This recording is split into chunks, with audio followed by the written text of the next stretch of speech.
Good morning बच्चों। फिर हम आ गए अपने YouTube channel N Kumar physics classes में तुम्हारे लिए नए क्लास लेकर। बच्चे, आज का क्लास जो तुम्हारे सामने मैं लाया हूं, अभी ग्रेविटेशनल फील्ड हम लोग पढ़ेंगे और ग्रेविटेशनल फील्ड पर डिपेंडेंट आज हम लोग न्यूमेरिकल पढ़ेंगे। आज का क्लास का जो मोटो है, आज का क्लास का जो कंटेंट्स है, वो कंटेंट्स सबसे पहले तुम्हारे सामने है। जो अभी हम लोग पढ़ाई चल रही है, the name of the unit is gravitation and the contents of the unit today gravitational field, और उसके बाद numericals depends on the formula of gravitational field. बच्चे, बहुत अच्छा क्लास है। क्लास को पूरे मन से करना और एक एक टॉपिक्स को, एक एक विषय वस्तु को समझने का प्रयास करना। अच्छा पढ़ाई तुम लोग का जो कॉम्प्लीमेंट और कमेंट्स जो आते हैं, उससे मेरे को लगता है कि तुम लोग की पढ़ाई अच्छी चल रही है। तुम लोग हर एक चीज को अच्छा से एंजॉय कर रहे हो, कलरफुल तुमको पढ़ाई मिल रही है और शायद तुम्हें ये बहुत ही अच्छा लग रहा है। तो चलो अब धीरे धीरे हम लोग अपने टॉपिक्स की ओर आगे बढ़ते हैं। तो धीरे धीरे टॉपिक्स को हम लोग आगे की ओर बढ़ते हैं। बच्चे, आज का सबसे पहले तुम्हें मैं पढ़ाने जा रहा हूं what is gravitational field. Gravitational field को बच्चे हिंदी में गुरुत्वीय क्षेत्र कहते हैं। बात को तुम समझते हो, गुरुत्वीय क्षेत्र। अब जैसे इसको गिराए तो नीचे आ गया, यहां से भी गिराए तो नीचे आ गया, अगर दूर से ऐसे फेंके तो भी नीचे आ गया। क्या रीजन है?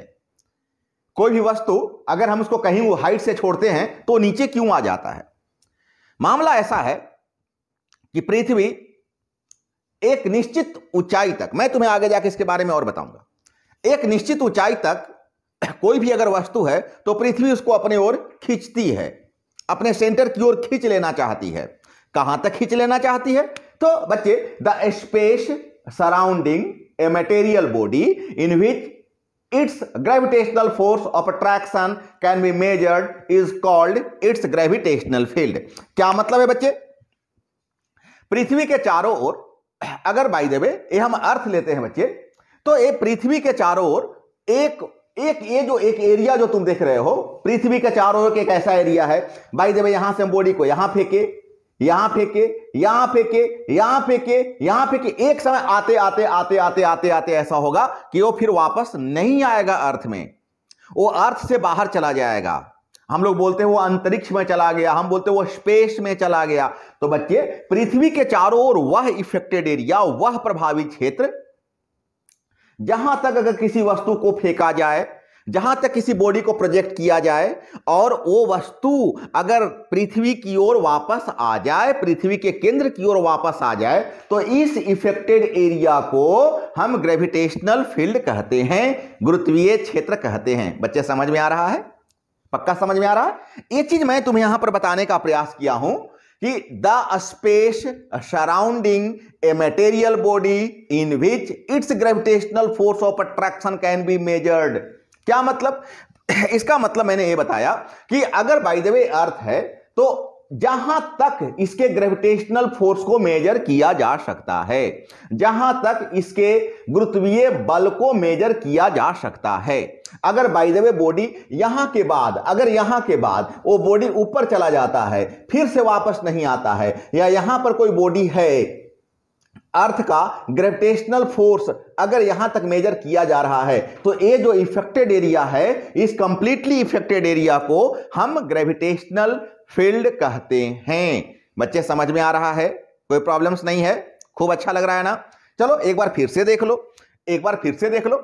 मैंने लिखा कि द स्पेस, वो क्षेत्र, सराउंडिंग ए मटेरियल बॉडी, किसी भी मटेरियल बॉडी के चारों ओर का वह प्रभावी क्षेत्र, in which its gravitational force of attraction can be measured, जहां तक गुरुत्वीय क्षेत्र को, जहां तक गुरुत्वीय बल की माप की जा सकती है, उसका इफेक्टेड एरिया, वो जो कंप्लीट इफेक्टेड एरिया है, उस कंप्लीट इफेक्टेड एरिया को ही हम ग्रेविटेशनल फील्ड कहते हैं। बच्चे, समझ में आया? यहां पर तुम्हें मैं यही दिखाने का प्रयास किया कि अगर ये अर्थ है तो ये जो चारों ओर का इफेक्टेड एरिया है, जहां पर अगर यहां भी बॉडी को छोड़ोगे अर्थ की ओर आ जाएगा, कहीं भी बॉडी को छोड़ोगे अर्थ की ओर आ जाएगा, तो ये इफेक्टेड एरिया को हम ग्रेविटेशनल फील्ड कहते हैं। अब अगला टॉपिक अपना है ग्रेविटेशनल फील्ड इंटेंसिटी। क्या है gravitational field intensity? The intensity of gravitational force experienced bye a unit mass placed at that point. क्या मतलब हुआ? क्या मतलब हुआ बच्चा कि अगर बाय द वे एम मास का कोई बॉडी है और एम मास का बॉडी कितना फोर्स एफर्ट कर रहा है, ए फोर्स अगर एफर्ट कर रहा है एम मास का बॉडी, तो एम मास के बॉडी से कितना फोर्स एक्सपीरियंस हो रहा है, ए फोर्स एक्सपीरियंस हो रहा है। तो बोलो यूनिट मास के बॉडी से कितना फोर्स एक्सपीरियंस हो जाएगा, F by M. Unit rule junior wings में पढ़ते थे कि अगर 100 किताब का 100 बुक्स का प्राइस अगर बाय द वे 1000 रुपया है तो ये क्या होता था, बाई में चला जाता था। इसको यूनिट रूल बोलते हैं। उसी प्रकार से यूनिट रूल मैंने ए लगाया और ये जो फोर्स एक्सपीरियंस हुआ इसी फोर्स को हम क्या बोलते हैं, क्या बोलते हैं इसी फोर्स को? Magnetic field intensity. क्या मतलब हुआ? इकाई द्रव्यमान के कारण कितना, इकाई यूनिट, इकाई द्रव्यमान के कारण दूसरे वस्तु पर लगने वाला जो बल है, इसी बल को हम गुरुत्वीय क्षेत्र की तीव्रता कहते हैं। क्या मतलब? कोई अगर वस्तु है, इस वस्तु का मास अगर m है और इसके कारण फोर्स एक्सपीरियंस हो गया F, तो यूनिट मास के कारण कितना फोर्स एक्सपीरियंस हो जाएगा, F बाई एम। और इसी F बाई एम को हम E कहते हैं या I कहते हैं ग्रेविटेशनल फील्ड इंटेंसिटी, गुरुत्वीय क्षेत्र की तीव्रता। क्या बोलते हैं? गुरुत्वीय क्षेत्र। ये वेक्टर क्वांटिटी है तो वेक्टर तो होगा ही ना। क्या है? फोर्स है। और फोर्स, अरे इंटेंसिटी भी क्या है, फोर्स है। बट यहां पर एक कंडीशन है कि मास कितना होना चाहिए, यूनिट मास होना चाहिए। यूनिट मास से जो फोर्स एक्सपीरियंस हुआ, यूनिट मास से क्या एक्सपीरियंस हुआ, फोर्स एक्सपीरियंस हुआ। जितना फोर्स एक्सपीरियंस हो जाए उसी को इंटेंसिटी बोलते हैं। तो आखिर एक्सपीरियंस क्या हो रहा है, फोर्स। और फोर्स क्या होता है, वेक्टर क्वांटिटी। तो इंटेंसिटी भी क्या हो गया, वेक्टर क्वांटिटी। इंटेंसिटी एक प्रकार का फोर्स ही तो है। एक अलग इशू है, जब हम न्यूटन्स लॉ पढ़ रहे थे तो पढ़ रहे थे कि यहां पर एक मास m1 है और यहां पर एक मास m2 है। अब यहां पर एक फोर्स डेवलप हो रहा था, लेकिन अभी मैं तुम्हें बोल रहा हूं कि एक मास m है और दूसरा मास 1 है। अब यहां पर जो फोर्स एक्सपीरियंस होगा, इसी फोर्स को मैं क्या बोलता हूं, इंटेंसिटी कहता हूं। That mean intensity is equal to force by mass. Intensity is equal to तीव्रता बराबर, मैं आधा बोल रहा हूं, एक्चुअली पूरा इसका नाम होता है गुरुत्वीय क्षेत्र की तीव्रता। अब बार बार मैं इतना लंबा क्या बोलूंगा। तो intensity is equal to force by mass. तो बच्चा बता दो इसका यूनिट क्या हो जाएगा, फोर्स का न्यूटन, मास का केजी, न्यूटन पर केजी। बताओ इसका सीजीएस यूनिट क्या हो जाएगा। तो न्यूटन है तो डाइन, स्पेलिंग थोड़ा गड़बड़ हो गया, वाई लिख लेना, डी वाई यानी डाइन, और केजी का क्या हो जाएगा, ग्राम, तो डाइन पर ग्राम। उम्मीद करें बच्चे हर एक पॉइंट आपको समझ में आ रहा है। अच्छे से इस पूरे के पूरे पॉइंट को आप बहुत अच्छे तरीके से समझते जाइएगा, अभी अभी नोट करते जाइएगा। एग्जामिनेशन एनी हाउ होगा। आप सभी न्यूज देख रहे होंगे, अभी आज का न्यूज था कि अध्यक्ष का चुनाव हो चुका है, मतलब एग्जामिनेशन एनी हाउ होगा, हर हालत में परीक्षा होगी। तो भी बच्चे आप पढ़ाई पर अब लग जाइए, पढ़ाई अब आपका अच्छा से होना चाहिए। अब बताइए इसका डायमेंशन क्या हो जाएगा। तो LT-2, आप जरा गौर कीजिएगा, क्या था, फोर्स पर मास, फोर्स बाय मास। अब जरा मेरे को आप बताइए फोर्स का डायमेंशन क्या होता है। तो MLT-2 और मास का क्या होता है, M, मास मास कैंसिल, क्या बच गया, LT-2। अब मैं थोड़ा यहां पर आपको एक्सप्लेनेशन दे दिया। अभी अभी मैंने बताया कि बाय द वे कोई दो बॉडी हो, एक बॉडी का मास m है, एक बॉडी का मास स्मॉल m है, इनके बीच का डिस्टेंस r है। तो न्यूटन साहब बताए F is equal to G M by R square. लेकिन अगर एक बॉडी m हो और दूसरा बॉडी यूनिट हो, एक बॉडी m हो दूसरा बॉडी यूनिट हो, इनके बीच का डिस्टेंस अगर r है तो फिर यहां फोर्स हो जाएगा g m, दूसरा मास 1 बाई आर स्क्वायर, बोले तो F is equal to G M by R square. और इसी फोर्स को हम इंटेंसिटी कहते हैं। This force is called intensity. So intensity is equal to G M by R square. पूरे चीज को फिर से समझो। मैं सबसे पहले तुम्हें डायमेंशन बताना चाहा। Dimension is equal to force by mass, force by mass, force M L T minus two, mass M cancel L T minus to.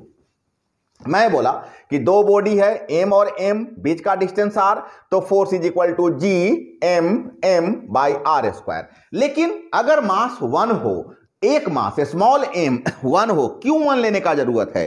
क्योंकि यही तो डेफिनेशन है कि यूनिट मास के कारण जो फोर्स एक्सपीरियंस्ड हो, इसलिए मास को यूनिट लेना जरूरी है। और मास को जैसे मैंने यूनिट ले लिया, a हो गया 1, दैट मीन्स हो गया gm बाई आर स्क्वायर। और इसी फोर्स को हम इंटेंसिटी कहते हैं बच्चा। So intensity E is equal to gm by R square. एक बहुत ही अच्छा फॉर्मूला है। इस फॉर्मूले को तुम ध्यान रखना। अभी आज हम लोग जब हम लोग कुछ न्यूमेरिकल बनाना शुरू करेंगे तो फिर ये फॉर्मूला हम लोग को बहुत काम आएगा, बहुत काम आएगा।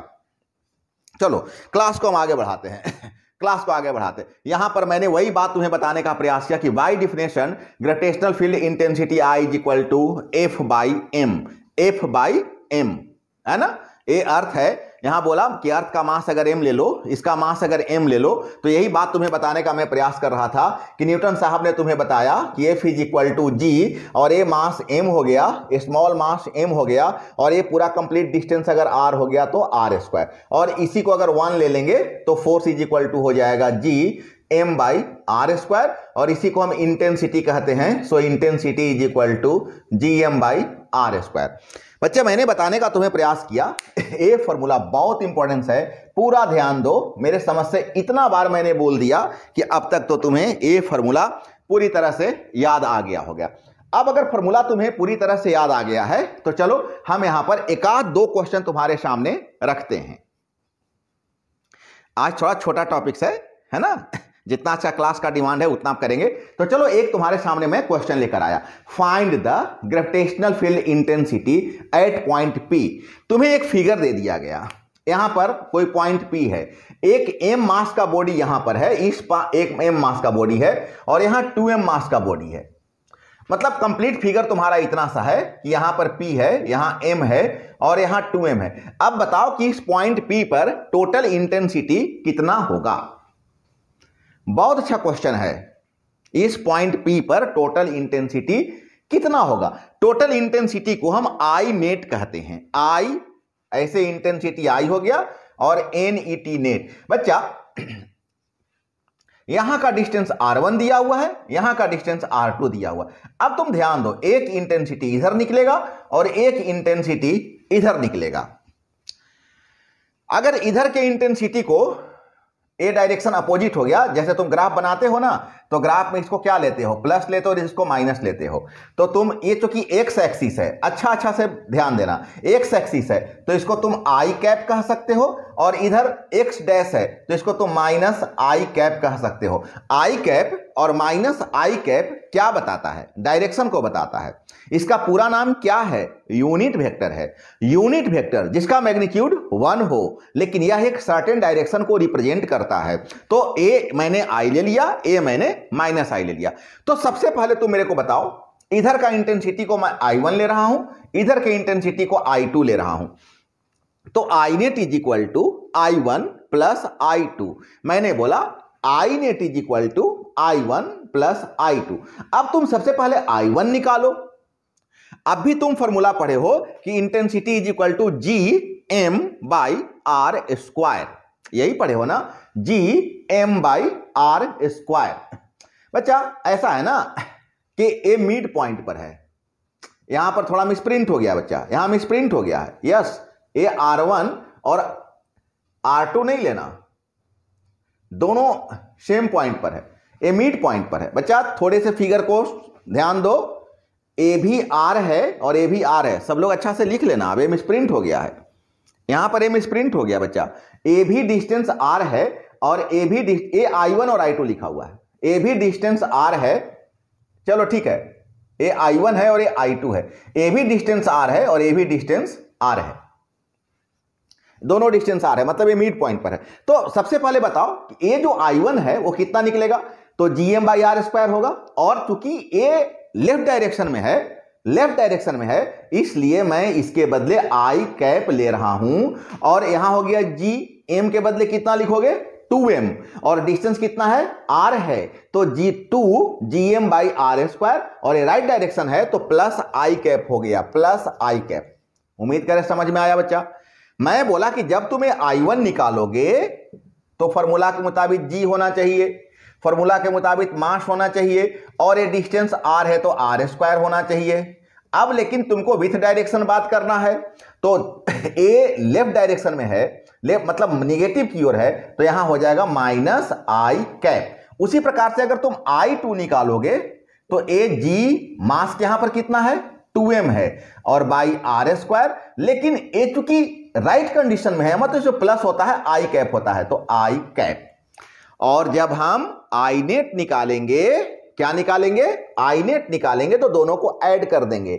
आई नेट इज इक्वल टू हो गया बच्चे, क्या हो गया I1 प्लस I2। अब I1 कितना, इतना, I2 कितना, इतना, दोनों को मैं यहां रख दूंगा, ऐड कर दूंगा, ऐड कर दूंगा तो क्या हो जाएगा। अब यहां देखो ट्वाइस है, अच्छा से समझना, ए देखो ऐसा है ना, पहले मैं प्लस वाला लिख देता हूं, तुम्हें ज्यादा समझ में आ जाएगा। तो G2M/R² आई कैप, और उसके बाद माइनस वाला लिख रहे हैं, तो GM/R² आई कैप। अब 2GM है, उसमें से एक GM घटेगा तो बचेगा GM/R², और चूंकि प्लस वाला बच रहा है तो फिर i cap, GM/R² into i cap. ये हो गया net intensity. According to your figure net intensity आ गया GM/R² डॉट आई कैप। उम्मीद करते हैं बच्चे बहुत आसानी से आपको समझ में आ गया होगा। मैं आपको हर एक बात ज्यादा से ज्यादा समझाने का प्रयास कर रहा हूं, क्योंकि आप मेरे सामने अभी प्रेजेंट नहीं हैं, इसलिए मैं चाह रहा हूं कि जो भी प्रॉब्लम्स हो, जो आपके पास प्रॉब्लम हो सकता है, क्यों ना उसको हम साथ ही साथ क्लियर करते चले, साथ ही साथ बताते चलें। लो अब एक क्वेश्चन तुम्हारे सामने यहां पर आ गया। ऐसा क्वेश्चन तुम्हें मैं प्रीवियस में भी बताया हूं, इस प्रकार का क्वेश्चन मैं तुम्हें पहले भी बताया हूं, इसलिए उम्मीद करते हैं कि तुमको ऐसे क्वेश्चन समझने में दिक्कत नहीं होना चाहिए। तो चलो एक क्वेश्चन तुम्हारे सामने में लाया हूं कि find resultant gravitational field intensity at the origin. इस ओरिजिन पर रिजल्टेंट इंटेंसिटी क्या होगा मेरे को तुम बताओ। चलो एक बार ट्राई लेकर देखो, तुम लोग एक बार फटाफट ट्राई लेकर के देखो। एक इंटेंसिटी यहां निकालो, एक इंटेंसिटी यहां निकालो, एक इंटेंसिटी यहां निकालो, एक इंटेंसिटी यहां निकालो, डॉट डॉट डॉट इन्फिनिटी तक फाइंड करो, क्या हो सकता है। ट्राई करके देखो, बना रहे हो ना, क्या होता है GM/R², GM/R², यहां भी GM/R²। तो चलो तुम लोग भी ट्राई करो, मैं भी देखता हूं क्या हो सकता है। सो मैं भी देखता हूं। अब यहां पर जब मैं आई नेट निकालूंगा तो I1 plus I2 plus I3 plus dot dot dot. लेकिन बच्चा अब अगर I1 निकालेंगे तो क्या हो जाएगा, तो इंटेंसिटी निकालने का एक ही फॉर्मूला अभी तुम्हें बताया गया, GM/R²। इसका मतलब है कि तुम्हारे पास अगर तुमको अगर दो फिजिकल का आइडेंटिटी, जी तो कांस्टेंट है, अगर दो फिजिकल क्वांटिटी तुमको पता हो, मास और डिस्टेंस, तो फिर तुम इंटेंसिटी फाइंड कर सकते हो। तो यहां पर देखो मास कितना है 1, और जिस पॉइंट पर निकालना है वहां से उस मास का डिस्टेंस कितना है, तो 1 मास है, सॉरी m, और डिस्टेंस है 1। इसका मतलब हो गया कितना, इसका मतलब हो गया, तो ये देखो इसका मतलब हो गया GM/1²। I2 कितना GM/3²। उसके बाद नेक्स्ट कितना GM/9²। उसके बाद कितना GM/27²। उसके बाद कितना GM/81²। और ये जो ऐसे प्लस होते होते होते होते कहां तक चला जाएगा, इन्फिनिटी तक चला जाएगा। और किस डायरेक्शन में जा रहा है, प्लस आई डायरेक्शन में जा रहा है, इसलिए यहां पर मैंने आई ले लिया। ये बच्चे आई और आई डैश, ये सारी बातें आपको मैं वेक्टर में बहुत बार बता चुका हूं। उम्मीद करते हैं कि अब आप लोग को इन सभी चीजों में कोई प्रॉब्लम्स नहीं होता होगा। जो बच्चे थोड़े बहुत भी अगर इसमें यहां पर कैप दे दीजिएगा, यहां पर भी कैप दे दीजिएगा, यहां पर भी कैप दे दीजिएगा, ये सब सिली मिस्टेक्स हैं जो आप लोग को अपने से भी ध्यान देना चाहिए। यूनिट वेक्टर विदाउट कैप नहीं होता है। आप जो 3 यूनिट वेक्टर यूज करते हैं, आई कैप, जे कैप, के कैप, ये जब भी होगा तो कैप, इसका बहुत सारा 2-3 नाम मैंने आपको बताया था, कैप बताया था, हैट बताया था, कैरेट बताया था। तो ये विदाउट ऊपर में कैप का साइन दिए नहीं होता है। अगर कहीं पर छूटा हुआ है तो आप इसको अपने से भी लिख सकते हैं, कोई बड़ी चीजें नहीं है। अब यहां से देखो सब जगह जीएम है, सब जगह जीएम है, तो आप जीएम को कॉमन ले लो। तो यहां हो गया केवल 1/1 स्क्वायर बोले तो 1, यहां हो गया 1/3 स्क्वायर 9, यहां हो गया 1/9 स्क्वायर 81 डॉट डॉट आगे की ओर जाएंगे। अब बच्चा ध्यान दो, एक बात मैं तुम्हें प्रीवियस क्लास में बताया था जीपी के बारे में। जीपी जनरल प्रोग्रेशन, जीपी यहां पर सीक्वेंस कैसा आ रहा है, सीक्वेंस आ रहा है 1 9 81 डॉट डॉट ऐसे। अब जरा देखो तो ये हो गया फर्स्ट टर्म, ये हो गया सेकेंड टर्म, ये हो गया थर्ड टर्म। अब अगर तुमको कहें कि second term by first term करो तो तुम तुरंत कर दोगे कि yes sir 9/1 is equal to 9। मैं कहूं कि अब तुम ऐसा ही नेक्स्ट स्टेप करके दिखाओ, third term by second term, बोले यस सर मैं करता हूं 81/9 और फिर बोलो कि 9। इसका मतलब है कि रेशियो, अब इसके आगे भी करोगे तो भी रेशियो कितना आ रहा है, बार बार 9 का आ रहा है। इसको मैं कॉमन डिफरेंस बोलता हूं। अब ऐसे कॉमन डिफरेंस प्लस में लिया जाता है, लेकिन ऐसे भी इसको मैं सीडी ही बोलता हूं। तो रेशियो बोलो ना, रेशियो बार बार कितना आ रहा है, इक्वल आ रहा है। और ऐसे सीक्वेंस में अगर रेशियो बार बार इक्वल आते जाए तो ऐसे प्रोग्रेशन को हम ज्योमेट्रिकल प्रोग्रेशन कहते हैं, जीपी कहते हैं। और ये जो रेशियो आ रहा है ना, ये रेशियो बार बार कितना आ रहा है, तो 1/9 का रेशियो आ रहा है, ये इसको मैं बोलूंगा आर। क्या मतलब, second term by first term. अब बोलो सेकेंड टर्म कितना है 1/9 और फर्स्ट टर्म कितना है 1, तो कितना आ गया 1/9। यहां पर देखो थर्ड टर्म कितना है 1/81 और ए कितना है 1/9, 9 ऊपर चला जाएगा तो ये भी कितना आ जाएगा 1/9। ये जो बार बार जो इक्वल रेशियो आ रहा है इसको मैं बोलता हूं आर। अच्छा, सीक्वेंस कहां से शुरू हुआ है, 1 से शुरू हुआ है, इसको मैं फर्स्ट टर्म बोलता हूं ए का वैल्यू कितना है 1 और आर का वैल्यू कितना है मैं फिर बता दूं। आर क्या होता है, रेशियो होता है। कौन सा रेशियो होता है, second term by first term या third term by second term या fourth term by third term या फिफ्थ टर्म बाई फोर्थ। क्या मतलब कि अपने से जस्ट पहले वाले का रेशियो, अपने से जस्ट पहले वाले का रेशियो। जैसे अगर मैं यहां पर प्रोग्रेशन लिया तो this by this, this by this, इस रेशियो को हम जीपी कहते हैं। और जीपी में आई नेट अगर मेरे को सोल्व करना है तो आई नोट सोल्व करने का तरीका क्या हो जाएगा, क्या फॉर्मूला होता है, मैं प्रीवियस क्लास में बताया था 1/1 माइनस आर। क्या होता है फॉर्मूला, यूज ऐसे करेंगे, ये तो जीएम को रहने दो और इसको सोल्व करने का तरीका है, फॉर्मूला होता है a/1 माइनस आर। तो जीएम को रहने दो, ए के बदले कितने लिखोगे, फर्स्ट टर्म, ए का वैल्यू कितना है 1 और 1 माइनस, बोलो आर का वैल्यू कितना है 1/9। अब इसको तुम सोल्व कर सकते हो। और आई कैप सब जगह है भैया, इसको तो मत छोड़ना, वो तो तुम्हारा जान है, उसको छोड़ोगे गड़बड़ हो जाएगा। अपने जान को कभी नहीं छोड़ना चाहिए, नहीं ना छोड़ते हो, अपने जान को अपने पास रखते हो, बहुत अच्छा करते हो। जीएम अब ये कितना हो जाएगा 1/9 में से 1 गया 8/9 और ये आई कैप को ज्यों का त्यों रहने दो, ये आई कैप को ज्यों का 9 ऊपर चला जाएगा तो हो जाएगा 9/8 जीएम और ये आई कैप जैसे वैसे रहने दो और ये तुम्हारा फाइनल आंसर आया। सो आंसर तुम्हारा हो गया 9/8 जीएम डॉट आई। उम्मीद करें बच्चे क्लियर है, पक्का। आगे बढ़े, चलो एक आध क्वेश्चन और देख लेते हैं, एक आध क्वेश्चन और देख लेते हैं। मतलब आज हम लोग केवल इंटेंसिटी के बारे में कुछ छोटे छोटे टॉपिक्स को, छोटे छोटे क्वेश्चंस को देखते हैं, फिर इस पर मैं आगे जाने के बाद मैं बड़ा बड़ा प्रश्न लेकर आऊंगा। लेकिन आज कुछ छोटे क्वेश्चन से ही हम लोग को संतोष करने का जरूरत है ना। स्मॉल क्वेश्चंस को ही आज हम लोग यहां पर देखते हैं। लेकिन बच्चे मेरा सोच ये होता है कि क्वेश्चन कोई भी छोटा और बड़ा नहीं होता है, अगर बन गया तो इजी और नहीं बना तो हार्ड। क्वेश्चन का डिफिनेशन यही होता है। कभी कभी बच्चे कहते हैं अरे बाबा बड़ा हार्ड एग्जामिनेशन था, उसी एग्जामिनेशन के बारे में जब किसी दूसरे बच्चे, नहीं सर अच्छा एग्जाम गया, क्वेश्चन सारे अच्छे आए थे। अब क्वेश्चन अच्छा आना और बुरा आना किस बात पर डिपेंड करता है? अगर आपसे बन गया तो अच्छा है, नहीं बना तो हार्ड है। अभी आपसे 2+2 केवल पूछा जाए तो आपके लिए कितना इजी है ना। लेकिन एक नन्हा बच्चा से पूछा जाए जिसको नहीं आता, उसके लिए कितना हार्ड है। तो क्वेश्चन एक ही होता है और आसान और हार्ड का यही डिफरेंशिएशन होता है। चलिए एक क्वेश्चन और आपके सामने लेकर मैंने आया। 2 particles of mass m1 and m2, 2 particle है, 2 कण है, एक का मास m1 है और एक का मास m2 है, are placed at a distance r, और कितना दूरी पर दोनों है? r डिस्टेंस पर है, स्मॉल r डिस्टेंस पर है, फ्रॉम ईच अदर, एक दूसरे से r दूरी पर है। Find the distance x of a point P from M2 at which the net gravitational field intensity is 0। बहुत अच्छा क्वेश्चन है बच्चा, ध्यान दो यहां पर। अगर कंप्लीटली दोनों के बीच का डिस्टेंस, अगर बाय द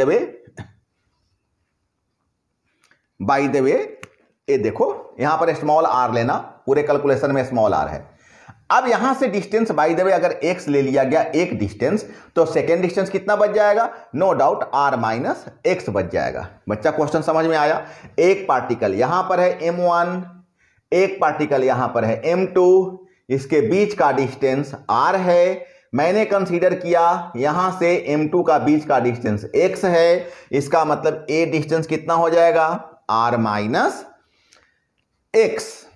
अब बताता है कि इंटेंसिटी 0 है, तो इस पॉइंट पर अगर इंटेंसिटी 0 आ रहा है, इसका मतलब है कि जितना इंटेंसिटी इधर आया होगा उतना ही इंटेंसिटी इधर आया होगा, तभी तो दोनों को जब हम ऐड करेंगे तो क्या हो जाएगा? 0 हो जाएगा। मतलब ये इंटेंसिटी, अगर इस इंटेंसिटी को I1 ले लो, इधर वाले इंटेंसिटी को अगर तुम I2 ले लो, तो I नेट 0 तभी होगा जब I1 is equal to I2।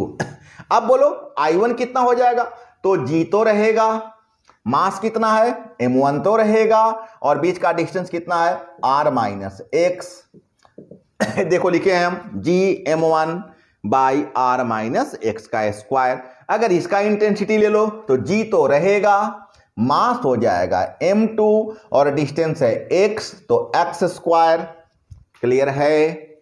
चलो बहुत अच्छा क्लियर है। तो G तो तुम्हारा कैंसिल हो जाएगा, होगा ना? G तो कैंसिल हो जाएगा ना। अब तो ऐसा करो, तुम्हें फाइंड क्या करना है? x का वैल्यू फाइंड करना है, a डिस्टेंस फाइंड करना है।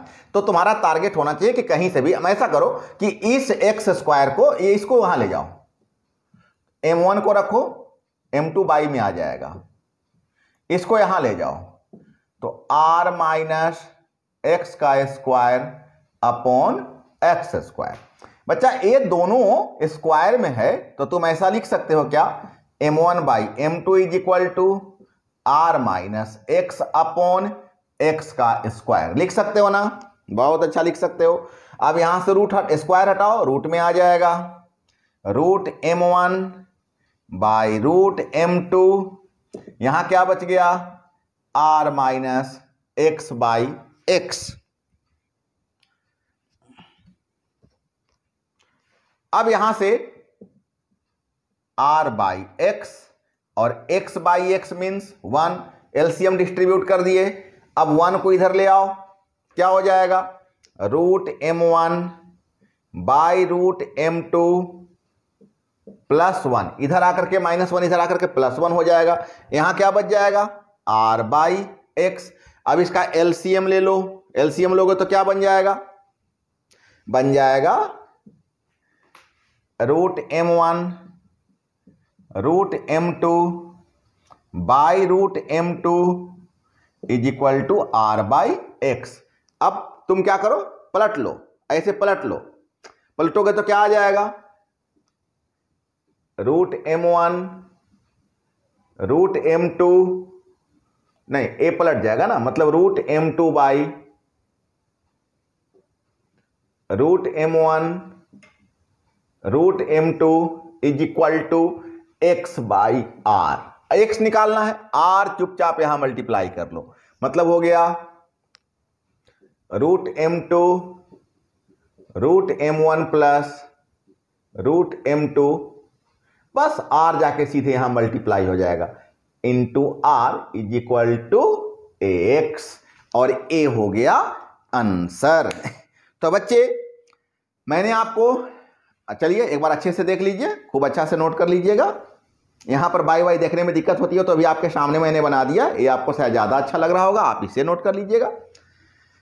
तो बच्चे आपके सामने आज मैंने इंटेंसिटी, ग्रेविटेशनल फील्ड इंटेंसिटी, मैंने थोड़े शॉर्ट क्लास है आज का, मटेरियल कम है, लेकिन मैंने आपको अच्छा से समझाने का प्रयास किया, क्योंकि ये अगर आप अच्छा से नहीं समझिएगा तो आगे आपको बड़े बड़े क्वेश्चन बनाने के लिए मिलेंगे, वहां पर आपको दिक्कत हो जाएगी। तो इस क्वेश्चन को, इस पूरे पढ़ाई को आप अच्छा से देखिए, इनको अच्छा से आप नोट कीजिए। अगर कोई दिक्कत होगा तो जैसे आप मेरे से अभी तक पूछते चले हैं वैसे आप पूछते चलिएगा, और कोई अगर प्रॉब्लम्स होता है तो जरूर मेरे से बात कीजिएगा। चलिए बहुत अच्छा से आप पढ़ाई कीजिए, खूब मन से पढ़ते जाइए। धीरे धीरे समय आ रहा है ऑफलाइन क्लासेस का, तो जब ऑफलाइन क्लासेस की वक्त आएगी आप आराम से सरस्वती पूजा वूजा मना लीजिए, गणतंत्र दिवस मना लीजिए, 26 मना लीजिए, सरस्वती पूजा मना लीजिए, और मेंटली रेडी रहिए उसके बाद क्लास करने के लिए, है ना। तब तक मैं आपको यहाँ से घर बैठे ही अच्छी क्लास देने का अच्छे से मैं प्रयास कर रहा हूं। कहीं भी क्लासेज आपके कमजोर कम नहीं हो रहे हैं, जितने नंबर ऑफ क्लासेज आपके वहां हो सकते थे उतने नंबर ऑफ क्लासेज मैंने एग्जैक्ट यहां से देने का प्रयास किया। तो मैं आपको बेस्ट करने का प्रयास कर रहा हूं, आप भी खूब मन से पढ़िए, एकदम आराम से घर में अभी मन से पढ़ते जाइए, और अपने वीडियो को जितना अधिक से अधिक आप शेयर कर सकते हैं। सारे के सारे बच्चे सब्सक्राइब कर ही लिए होंगे, नहीं तो सब्सक्राइब कर लीजिए, शेयर कीजिए, कमेंट्स कीजिए, ठीक है। तो चलिए बहुत अच्छा, अपना अच्छा से पढ़ाई करते आइए। नए टॉपिक्स के साथ फिर मैं आपको अगले क्लास में आपसे मिलता हूं। Happy day.